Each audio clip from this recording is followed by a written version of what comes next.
जय श्री कृष्ण, जय श्री कृष्ण, जय श्री कृष्ण हरे, जय श्री कृष्ण, जय श्री कृष्ण, जय श्री कृष्ण।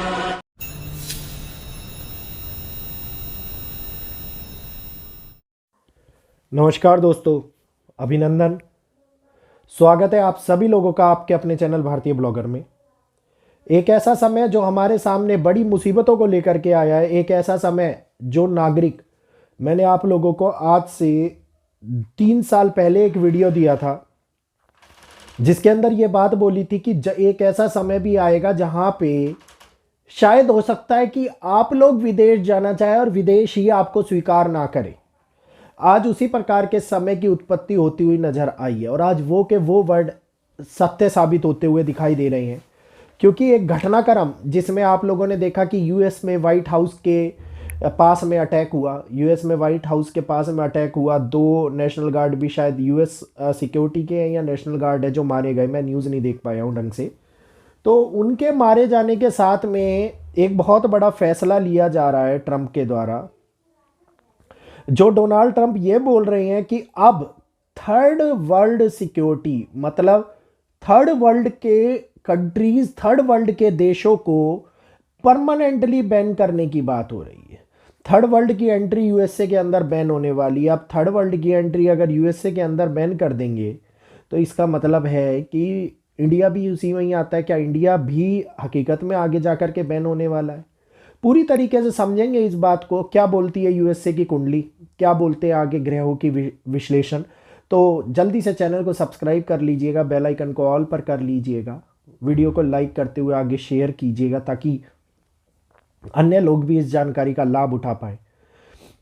जो ये ट्रंप साहब का डिसीजन है, इसके बारे में अभी थोड़े दिनों पहले भी लगातार मैं बोल रहा था कि कुछ बड़े डिसीजन लिए जाएं, कुछ ट्रंप टैरिफ को लेकर के, ट्रेड को लेकर के डिसीजन ले, लेकिन एक बहुत ही खास और बहुत ही बड़ा डिसीजन जिसमें यह बोला जा रहा है कि डायरेक्टली बैन कर दिया जाएगा थर्ड वर्ल्ड के देशों को। तो थर्ड वर्ल्ड के देशों को अगर डायरेक्टली बैन करने की बात हो रही है तो सबसे पहले क्वेश्चन आता है यहां पर कि क्या इंडिया को भी थर्ड वर्ल्ड का पार्ट माना जाएगा?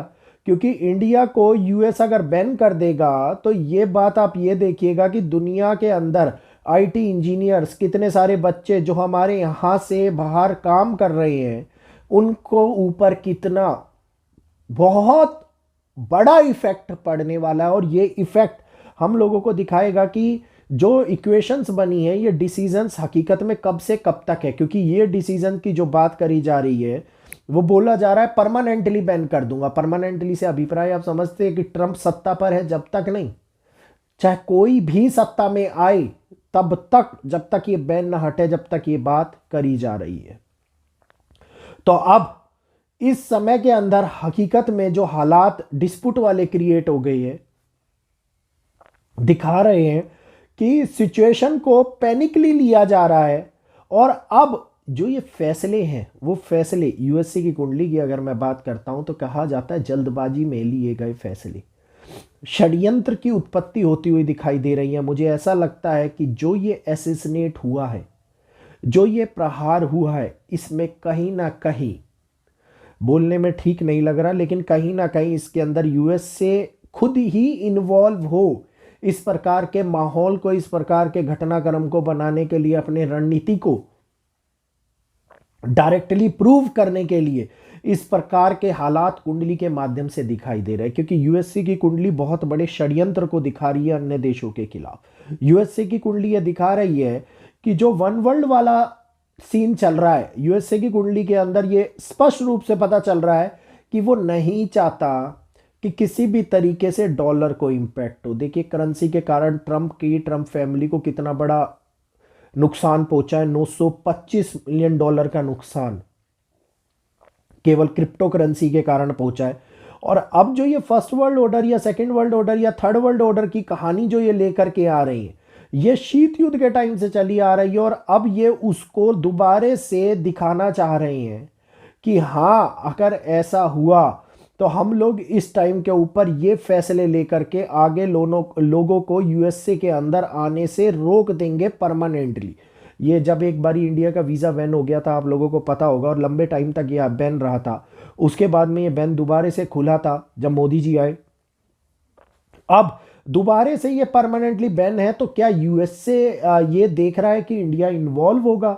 अगर इंडिया को अलग रखा गया तब थोड़ी सी स्थिति कुछ और बनती हुई नजर आती है, अन्यथा ये प्राणी प्रॉपरली उन कानूनों के तहत वो गरीबी को लाने को तैयार हो गया है कंट्री के अंदर, जिससे ये पता लग जाएगा कि आगे आने वाले टाइम के अंदर अमेरिका को पतन की ओर पहुंचाने में अगर सुर्खियों में किसी व्यक्ति का नाम लिखा जाएगा तो वो यही व्यक्ति होगा। क्योंकि यहाँ पर इस समय के ऊपर जो ये चीज़ें कर रहे हैं, जो ये चीज़ें दिखाई दे रही हैं, ये दिखाई दे रही हैं केवल और केवल पश्चिम के पतन की शुरुआत के रूप में। क्योंकि अफगान का नागरिक बताया गया था जिसने हमला किया, अब अफगान का नागरिक बताया गया तो इसके अंदर नेशनलिटी उसको लिया गया है, वो आया है या उसने किया है। क्योंकि व्हाइट हाउस के पास में इस प्रकार का अटैक करना इतना आसान नहीं होता, पूरा प्लान करके सब कुछ करके किया जाता है। और इतनी ज़्यादा सिक्योरिटी, हाई सिक्योरिटी के अंदर ये कार्य किया जाए तो इसका मतलब है कोई ना कोई रीज़न या कोई ना कोई षड्यंत्र पीछे चल रहा है। और इस षड्यंत्र के बाद में आप ये देखिए कि अचानक से कोई आम आदमी घायल नहीं हुए इस षड्यंत्र में। इस षड्यंत्र में नेशनल सिक्योरिटी के आदमी घायल हुए हैं। तो इसका मतलब आप ये मान लीजिए कि वो करना चाहता तो वो आम आदमियों को भी घायल कर सकता था, कई लोग मारे जा सकते थे, लेकिन ऐसा नहीं हुआ। प्री प्लान तरीके से काम किया गया। तो इस बात को हम अच्छे से यहीं पर देख करके आगे समझ लेंगे कि अब बहुत बड़े फैसले रणनीतिक माध्यम से जो राजनीति के द्वारा खेले जा रहे हैं, राजनीति के द्वारा रणनीति जो खेली जा रही है, ये बहुत बड़े तौर के ऊपर बदलाव को लेकर के आ रही है। और यूएसए की कुंडली के अंदर होने वाले बदलाव यूएसए को वो क्रिटिकल फेस, वो क्रिटिकल टाइम दिखाने वाले हैं जिसके अंदर अब आप और हम लोग, शायद हो सकता है कि कोई इफेक्ट ना आए आप पे और हम पे, आम आदमी पे कोई इफेक्ट ना आए। इफेक्ट आए उन लोगों पर जो बाहर जाना चाह रहे हैं, इफेक्ट आए उन लोगों पर जिन्होंने लोन पास करा रखे, इफेक्ट आए उन लोगों के ऊपर जो ये सोच के रहते हैं कि मेरा तो भविष्य ही अमेरिका है, मेरा तो भविष्य ही विदेश के अंदर है। तो मैं उन लोगों से एक बात कहना चाहूँगा दोस्तों, जहां आप इतने लाखों का लोन लेकर के बाहर सेटअप करने की, बाहर केवल पढ़ाई करने जाने की सोच रहे हैं आप, इतने के अगर इतने का सेटअप क्रिएट करके आप अपने ही भारत के अंदर कोई बिजनेस सेटअप कर लें, कोई व्यापार सेटअप कर लें, तो उससे आपको भी फ़ायदा और आपके नीचे काम करने वाले कई लोगों को नौकरियां, रोजगार मिल जाए। और हो सकता है कि आप उन बुलंदियों पर पहुंच जाए जिन बुलंदियों का सपना आप केवल एक नौकरी के रूप में देख रहे हैं। तो इस बात को ध्यानपूर्वक सुनिएगा। खैर, अब अमेरिका के हालात तो दिखा रहे हैं ग्रह की बदलने वाले हैं। एक नई उभरती हुई पावर का भी निर्माण हो सकता है और पावर के अंदर आने वाला बदलाव भी हम लोगों को देखने को मिल सकता है आगे के टाइम में। इसके विषय में आगे और वीडियोस के अंदर चर्चा करेंगे। तबीयत थोड़ी ख़राब है, आप लोगों ने देखा होगा, गला ठीक से काम नहीं कर रहा है। तो आज के लिए यहीं पर इजाज़त चाहूँगा, आप सभी लोगों से इजाज़त दीजिएगा। जय श्री कृष्णा, जय माता दी। जाने से पहले चैनल को सब्सक्राइब कर लीजिए, बेल आइकन को ऑल पर कर लीजिए, वीडियो को हाइप और लाइक अवश्य कीजिए ताकि आगे लोगों तक ये वीडियो पहुँचे। और जो अमेरिका के पतन की बात हम लोगों ने करी थी, मुझे आज भी वो शपथ वाला वीडियो पूरी की पूरी लाइन टू लाइन याद है, वैसा ही होता हुआ दिखाई दे रहा है और आगे पता नहीं क्या होने वाला है। तो इजाज़त चाहूँगा।